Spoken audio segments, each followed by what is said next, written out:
My name is Zoe, for those of you that don't know me, and I'm a mother to an SEN child.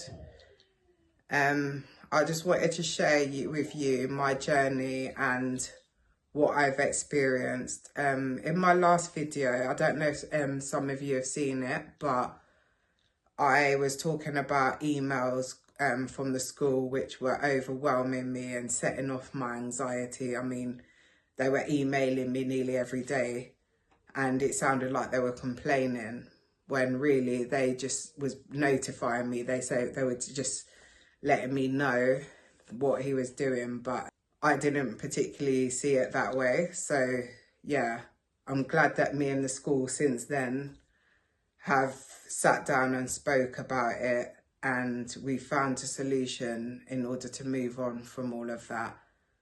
And secondly, we've identified what the triggers were of why my son was kicking off at school and misbehaving. So I'm glad that we've come up with solutions and to work with each other as a team. It makes things a lot easier when you have the support of your school, your child's school, not just for them, but for you when you're at home as well. So yeah, I really appreciated that.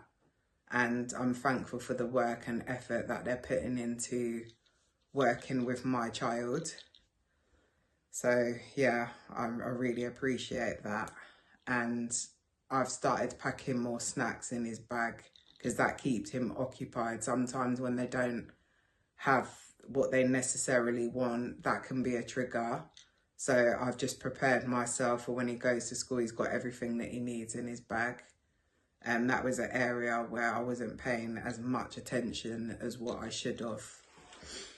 So now that's solved, he's starting to behave better.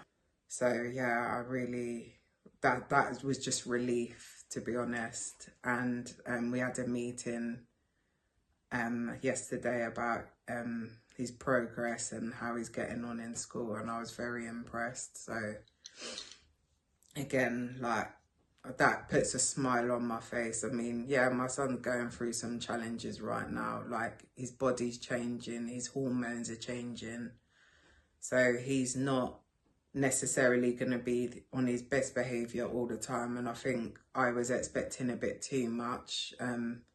This is normal. Like, when children go through changes, sometimes it changes in their behaviour as well.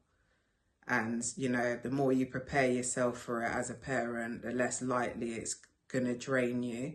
And sometimes talking about it to other people as well as the teachers and professionals involved, it makes a massive difference. It's not so overwhelming because you can sit down and talk about how you feel, and you're not necessarily going to be judged because these people, these professionals are trained to work with children that are like your children. So yeah, they're trained, to deal with special needs children, should I say.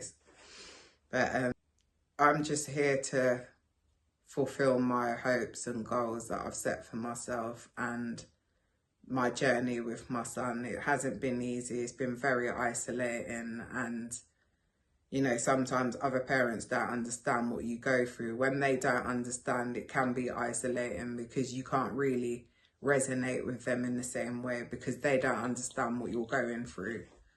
So yeah, it's just nice to have that space to talk to someone that understands what you're going through. And this is why I'm doing this video today, to get that message out to parents that are going through similar things. You're not alone. Like, there's people to talk to. There's always someone to talk to.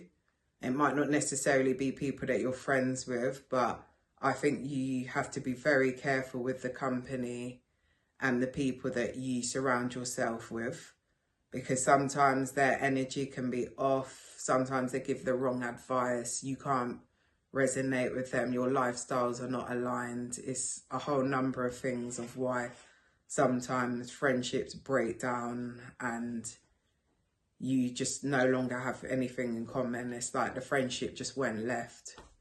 Sometimes you just need that space to reflect and how to make the next move, because sometimes when you are going through something and people don't understand what you're going through, it's just, you just feel like there's no point in talking to them about it because they don't understand what you're going through.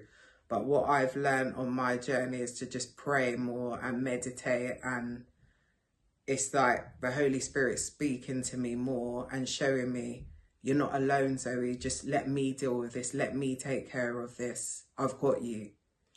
So this is where I just have to let God take over and just trust him and let him work in me so I can be the best mother that I can be to my children. If you're going through something with your special needs child, don't take advice off any and anybody. If they're not going through what you are going through, don't take it on board, because they can't resonate with you, you can't resonate with them, and their advice isn't going to be the best advice for you because they haven't got a special needs child. You have to be living it to be able to give advice and understand. I mean, working with children with special needs and being a parent to one is two different things also. Yes, you can take advice from professionals, but only to a certain degree, because they're not living your life. They're not living it. You are. So yeah, just be very careful with the advice that you choose to take from people. Like, I just tell people straight, if you are not going through what I'm going through, I don't want to hear your opinion about what I should and shouldn't be doing. As our lifestyles are not aligned anyway, how can you advise me on something that you're not even going through? That's how I see it. But